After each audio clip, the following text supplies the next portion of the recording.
Is it started? Okay, here's what we're going to learn today.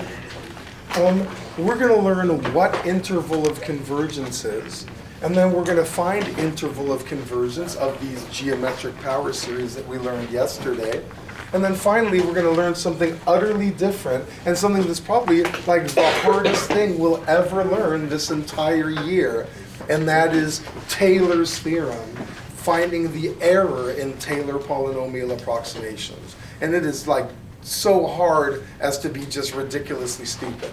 But first, we're going to learn about interval of convergence for geometric power series.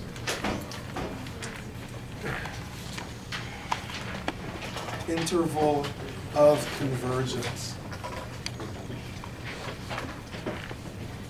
Do you remember yesterday I gave you a function, and I forget what it was. Was it 2 over 1 minus x? Or 3 over 1 minus x? Or something like that, I forget. Okay? And we recognize this as a geometric power series, because what we're doing is this. We're going, hey, for a geometric series, okay, if I were to have a geometric series as n goes from 0 to infinity of a r to the n power, which ends up being a plus ar plus ar squared plus dot dot dot, all the way, to infinity and beyond, okay, this infinite geometric series actually equals a finite answer, okay? This infinite geometric series actually equals a over 1 minus r.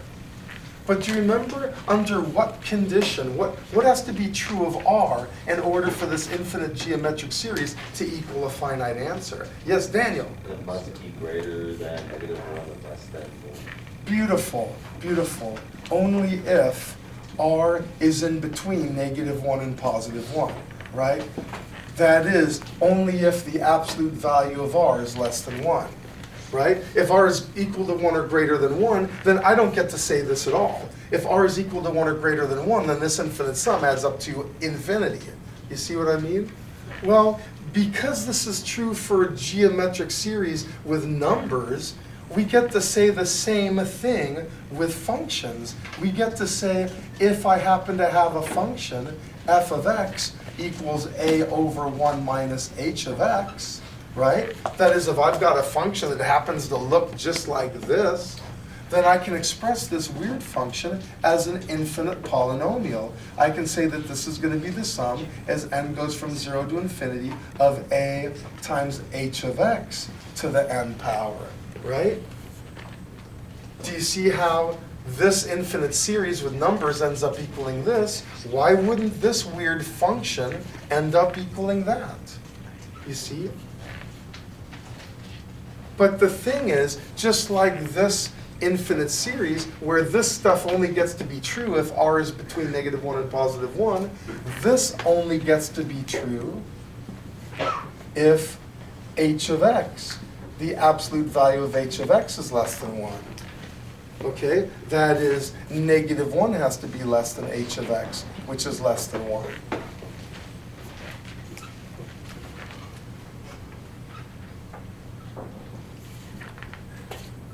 So let me show you what I'm talking about.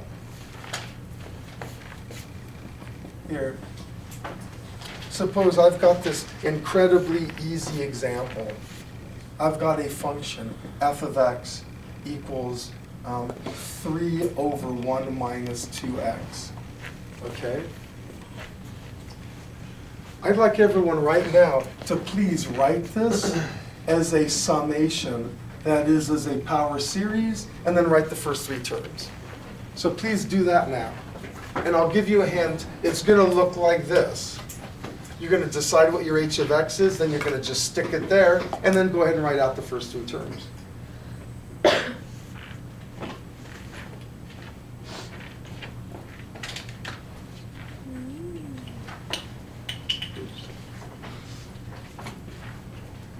Thank you. Thanks a lot.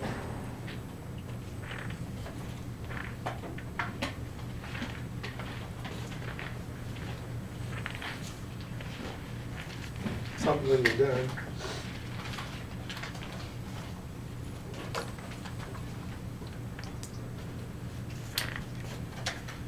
I hope everyone is recognizing 3 is their A and 2x is their h of x, and then you're just mindlessly plugging in.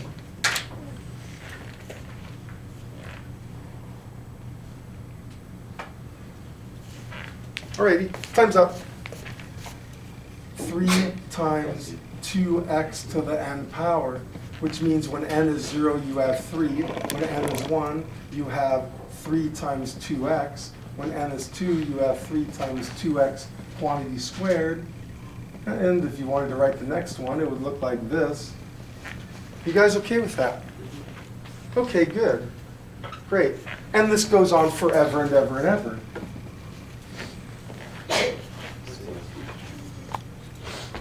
Will this be a good approximation for all values of x? No. Yeah, no way, right? I can choose a value of x right now that this isn't going to be a good approximation for, right? Because you know, I need, you know, if this is my a polynomial, my infinite polynomial, which I guess I'll call p of x, okay? If that's my polynomial, then if that guy is going to be a good approximation of this guy, I should be able to plug in a value of x here and a value of x there and have them be approximately the same, right? So let's try like 1 here. F of 1 equals 3 over 1 minus 2, which is negative 3, okay? You tell me, what's p of 1 equal to? What if I stick in a 1 for every one of these x's, and then I add this infinite number of terms? What am I going to get? Yeah, thank you, Erica. Yeah, infinity, right? I'm going to get infinity. Well, that's not a good approximation, right? I stick 1 into this function, I get negative 3. I stick 1 into that one, I get infinity, right? Tell me, how about 2? If I were to do f of 2, is that going to be a good approximation? No way, because I stick 2 in for this guy, and I end up like with, what, negative 1. I stick 2 in there, and what am I going to get? Infinity. Yeah, so obviously there's no way it's a good approximation if here I get finite values and here I get infinity, okay? But there are values of x for which this is an awesome approximation, okay? And we're going to find what those values of x are now. Because remember, that power series approximation is only good when the absolute value of h of x is less than 1. That is, it's only good when negative 1 is less than h of x, which is less than 1. So let's go ahead and do that. Only if negative 1 is less than 2x, which is less than 1. Which means I'm going to divide both sides, everything by 2. Oops. And I get this, okay?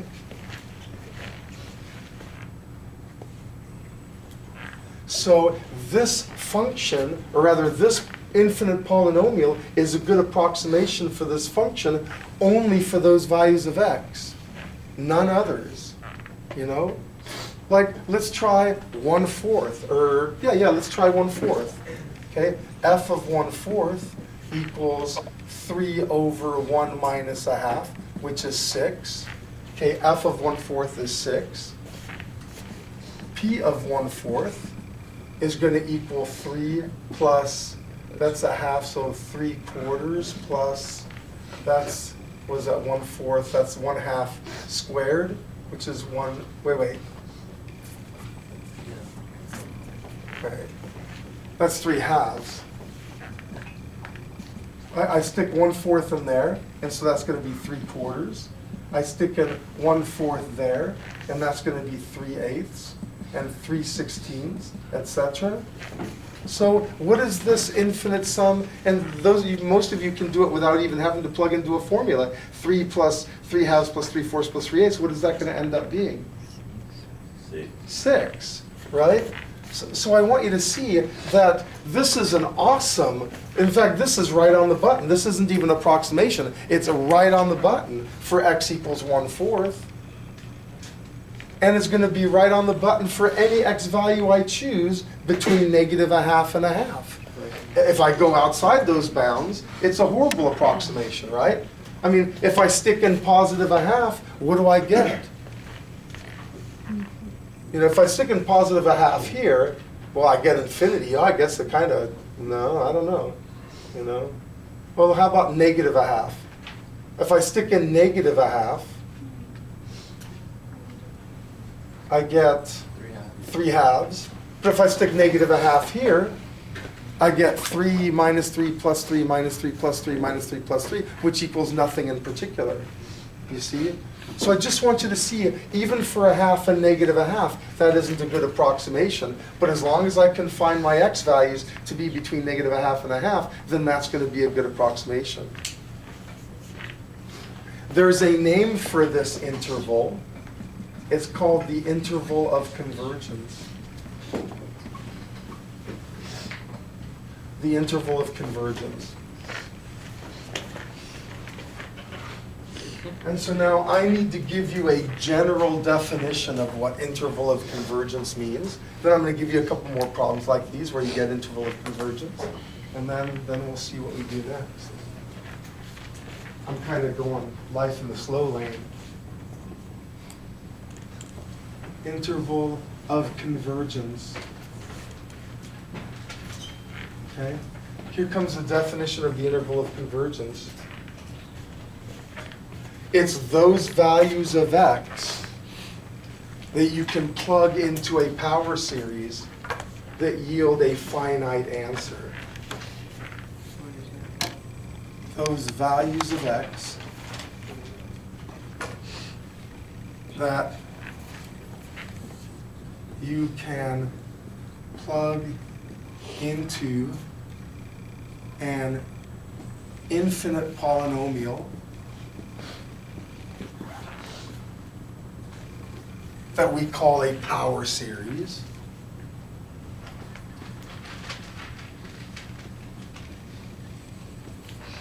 That yield a finite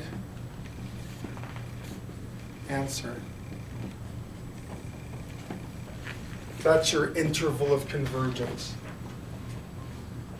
Oh, yield a finite answer.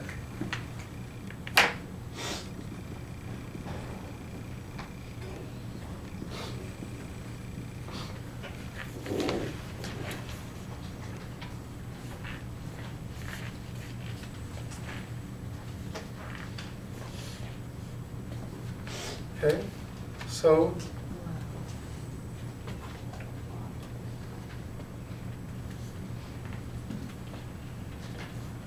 let's do an example.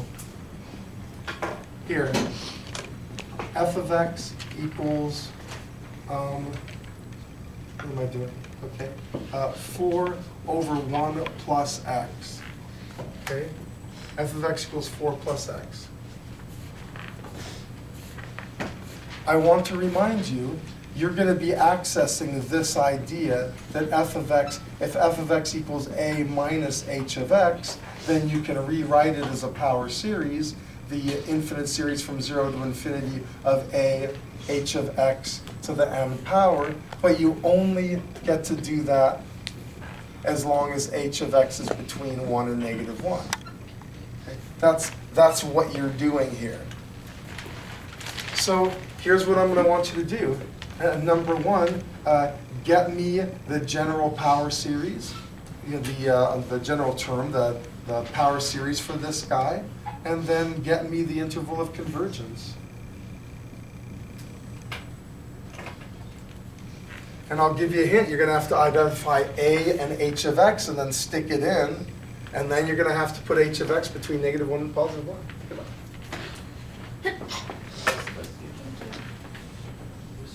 Mm-hmm. How many more lessons do we have in this chapter? 1 million. Oh, wow.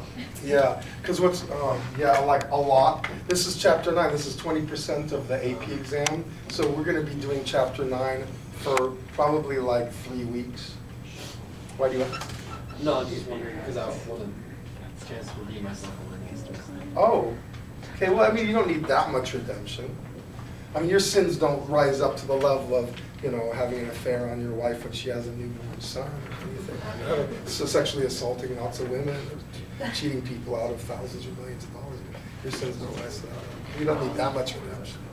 No, I mean, just because, like, it was the first test back, and so, like, I wasn't thinking a lot of it for a lot of things, and so I would just want to explain myself better.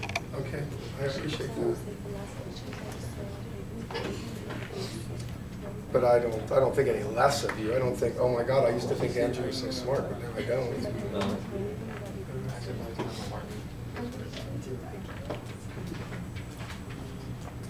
She's like, are you good for the cop jobs? Have you guys recognized that h of x is negative x? Okay, if you recognize that, you win.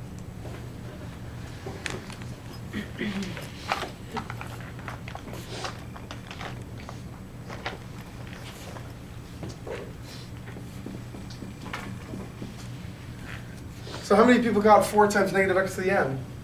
Yay, which means if I wanted to write this out, here I'm going to get rid of this now. I'm writing that up so often. So if I wanted to write out the first 4 terms, it'd be 4, but then when I stick a there, 1 there, it's going to be minus 4x, and then plus 4x squared, and then minus 4x to the third. You guys okay with that? That's the sort of, so that, this infinite power series is a perfect, you know, replacement for this guy, but only in the interval of convergence. And that interval of convergence is going to have to be negative x is going to have to lie between -1 and +1. Which means if I multiply everything by -1, I get a 1, I get a -1, and I get an x, and all of my inequalities switch. And so there it is, x is between -1 and +1. So I could turn it around, -1 is less than 1. So that's my interval of convergence. So let me ask by show of hands, how many people successfully got that as the general term? Okay, yay. And how many people got the interval of convergence to -1 and 1? Yeah, and so I just want to say again that this is a perfect approximation of this guy as long as the only x's you plug in are between -1 and 1, you know? I mean, obviously, if I plug in 0, is it going to work if I plug in 0?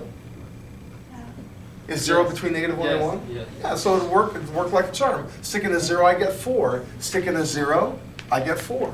Right? Yes? For your first example, were you also supposed to switch the inequality symbol? No, because I didn't have to multiply everything by -1.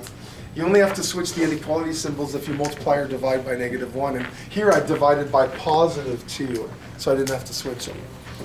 Thanks for asking. Okay, hey, it's time for you guys to do another one. Mr. Shane? Wait, what? It's only any negative number, right? Not just Yes. -1. Right. Any negative, if you multiply or divide an inequality by any negative number, you have to flip the inequality symbols. Yeah, okay, great. Then hey, let's do another one, and then I'm going to declare us done for that part of our little lesson.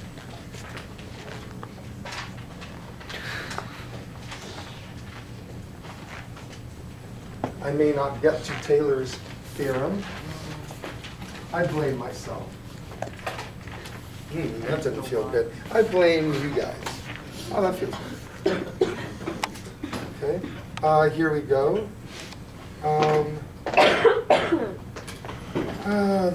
This. Okay, great. So here, find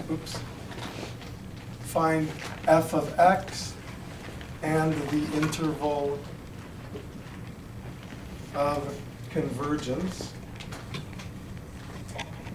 So I'm going to go the other way now on these problems. So for example, what if I told you I had this power series, n goes from 0 to infinity of 3 to the n, x to the n.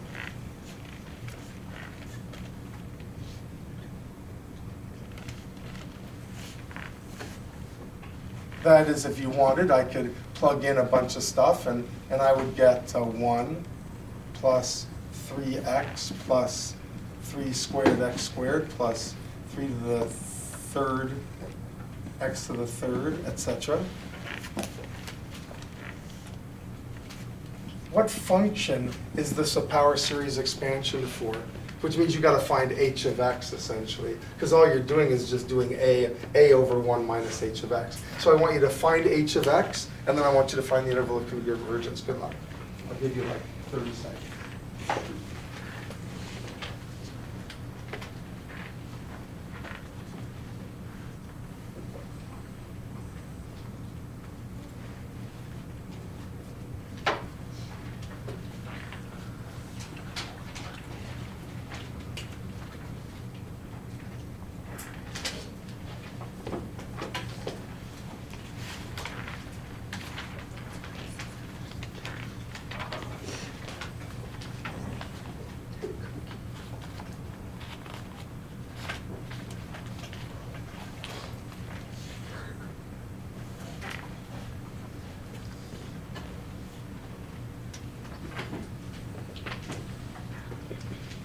Okay, time's up.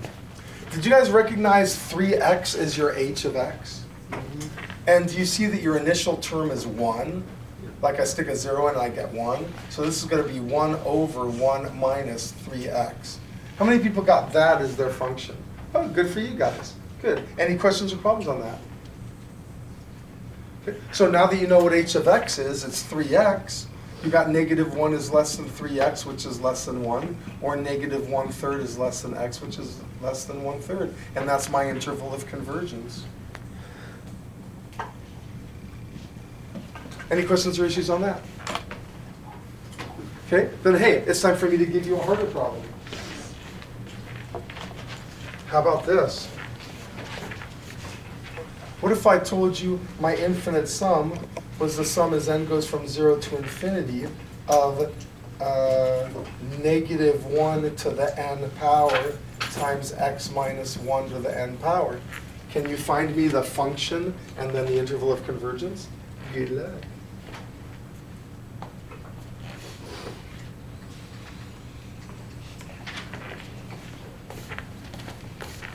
So forget page 486. Can we try? Hmm? Can we try if we want to? Yeah, if you want, but you'll have no chance of getting success because Taylor's theorem is the hardest thing I teach all year. So I don't know how confident I am to figure it out on your own.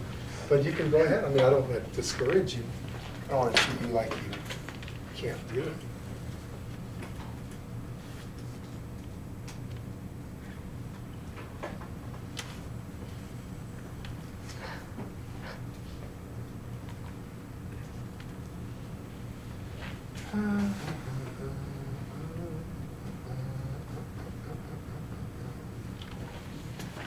I will have all periods and various stuff. It's not that big.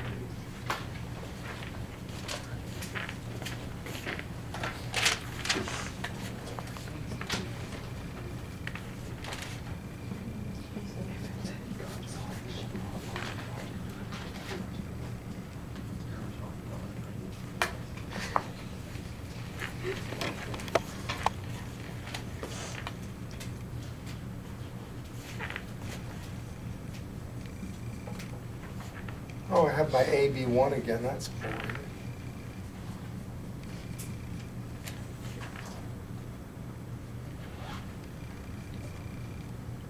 Is that 2 minus x? Huh. Did anyone get that the function is 1 over 2 minus x? Okay, good. Or did anyone get the function was 1 over 1 minus... Oh, wait. It's plus. It's plus. Oh, I'm so stupid. You scared me there. I was like, I got it wrong. I was wondering, when no hands went up, I felt that sinking feeling that it was me. Here, this should be negative x minus 1, right? Is that what you guys got for your h of x?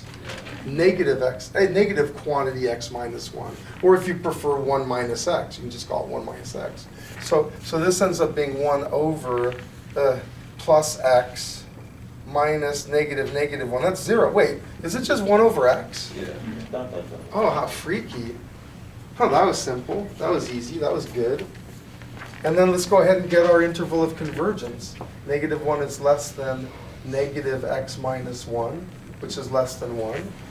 And so I can just kind of distribute that negative if I'm so inclined. So I got negative x plus 1 is less than 1. All right. And now I'm going to subtract 1 from everything. So I got negative 2 is less than negative x, which is less than 0. And then I'm going to multiply everything by negative 1, which flips all the inequalities. So I got x to 0. So I've got 0 is less than x, which is less than 2. So my interval of convergence is from 0 to 2. Huh, who'd have thought? Anyone get that? Oh, well, a few of you, that's good. All right. Well then, hey, I mean, that's about it. So I'm just going to want you to get the interval of convergence for those power series now. And that's it. That's what we learned today. So it wasn't much. Bye-bye.